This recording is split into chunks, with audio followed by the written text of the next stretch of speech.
been a while, and who doesn't need some indie games to help them get through the holiday season? 8 games this time, and be sure to let me know which ones you will pick up moving into the new year. This is Indie Blitz. Let's kick it off with the action-packed one-hit boss fighting game called Raindancer. You wake up in a forest with not much of a mention as to why you're there or what's going on around you. But hey, how harmful could it be? Well, this place is full of bosses that are going to kick your ass the second you try to get near them. So your job is to try and work your way through each boss and try to make it out alive. Well, maybe. Raindancer features awesome controls and battles that are so much fun, and each boss fight is unique in tactics and the style in which they try to kill you. Switch into Tempest mode to give yourself a bit more difficulty, or even chuck on the inbuilt speedrun timer to see how quick you can clear the game. There is definitely a lot of replayability with this one, as you try to get better at predicting the patterns. By equipping different brambles after each fight, you also get the chance to change your playstyle slightly, be that through more damage, quicker dashing, or even better chance at a critical strike. Some of the bosses took me over 30 lives to kill on the first playthrough, but I think I have them measured now. Well, at least in the normal story mode for sure. Tempest mode is a scary beast only for the bravest fighters out there. With insanely slick graphics and design complementing a roguelike action-packed platformer, Neon Abyss has a lot going for it. You fight your way through monster-infested dungeons that unlock more options and possibilities the further you play into the level. Of course, you only get one life, so you have to make the most out of what you got while you still have it. As the game likes to remind you, death is the only way out. Enemies and obstacles block your path, so you shoot it. All of it. Anything in sight, pretty much.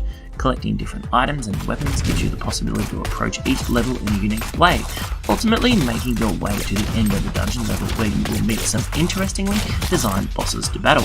Fetching eggs that can hatch into little companions that help you defeat the rooms is a nice touch, as is the possibilities with all the different items and companions mixing together.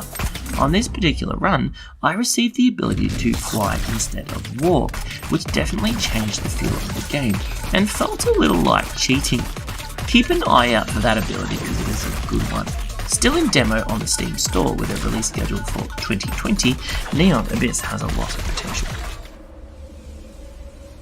Every now and then I say this game is unlike any other that I have played, and Areia fits that description to a T. You get thrown into the game with very little explanation.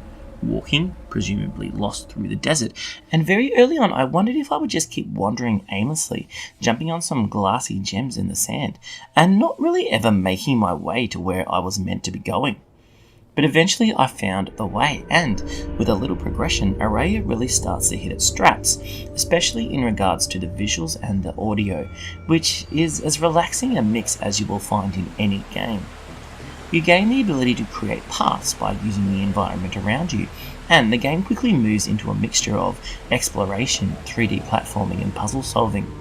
By completing the necessary puzzles, the world around you changes, giving you access to the water that you need to create your temporary platforms and continue your journey. The game takes on an ethereal feeling of spirits and nature, and this is in a big way due to the audio and the lack of any real tension. Well, at least as far as I've played so far. Areia falls into one of those games that feels more like an experience, and it is hard to really pinpoint the genre, and some of the transitions within the world just look so damn pretty.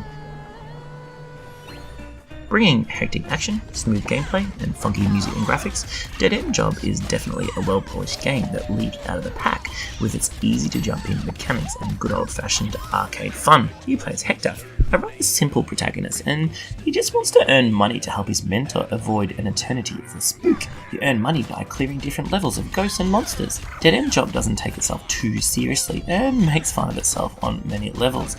The different monsters are pretty funny and offer enough variety to make the replayability element of the game not boring. You gain power-ups by defeating enemies without dying, and there are items to be found that change up the gameplay in different ways. Twitch connectivity might be an interesting point for some, as Deadend Job allows you to have viewers vote on different buffs and even post their message directly into the sea. I can't think of any possible problems with that feature.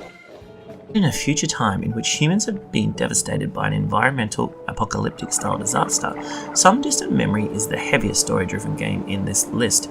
You play the role of a professor, searching for hints about the said predicament and guiding an artificial companion along its journey to understanding humans.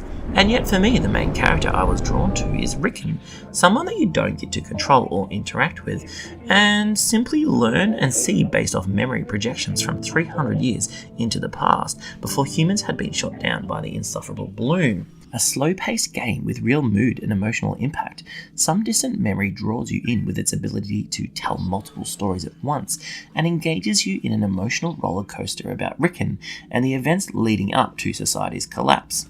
The art style is beautiful, and I can't speak highly enough of the storytelling. If you want to see a little more, check out the review video linked above, a great way to spend a few hours and definitely one that can be played alongside others. Music, one button only, rhythm-based bullet hell? Okay, so it can be confusing trying to work out how a game could combine all of these elements and make something that is both really fun and easy to understand. Goodnight does this in spades. Controlling your character's movement around the circle field becomes intuitive, and dodging between different projectiles along to the music becomes fun as hell. You are able to attack different enemies around the field, but on many occasions the game tells you to focus on surviving first and attack later. I have to say I failed this a lot of times due to my impatience to just want to take out the enemy as quick as I could see, and then I ran straight into projectiles. Goodnight features some really cool tunes and fun environments that surround your field of movement. The boss levels look really cool, and you can see so much potential to where this could go as a fully released game. The second ever Filipino indie game ever featured on Indie Blitz, and it's a good one. Check the demo out. Sarada is early into its development and has a lot to like about it. The mood-setting graphics and music grab your attention early on, and then being thrown into waves to defeat just feels unique to this genre of game. You control Kia, a panda that uses their chef skills to chop and slice through enemies that come your way.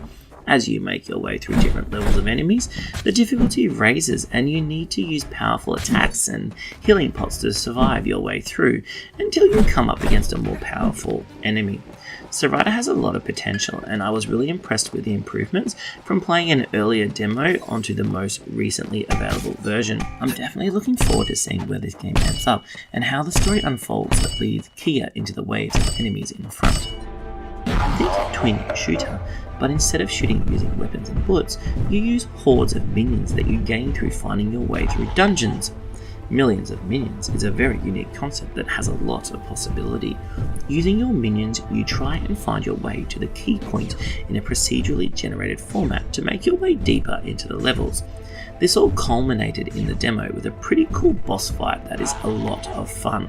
I'm really curious where this game will end up and all the possibilities that exist with fleeing different types of minions and enemies to try and avoid getting attacked yourself. Definitely a game to keep an eye out on. So there you have it, 8 interesting, unique, cool and different indie games for you to check out. Comment below about which game you find interesting and let me know some suggestions about which games to cover in 2020. If you want to support the channel, you can do this by subscribing to this video and also by checking out any other videos within the channel. Take it easy.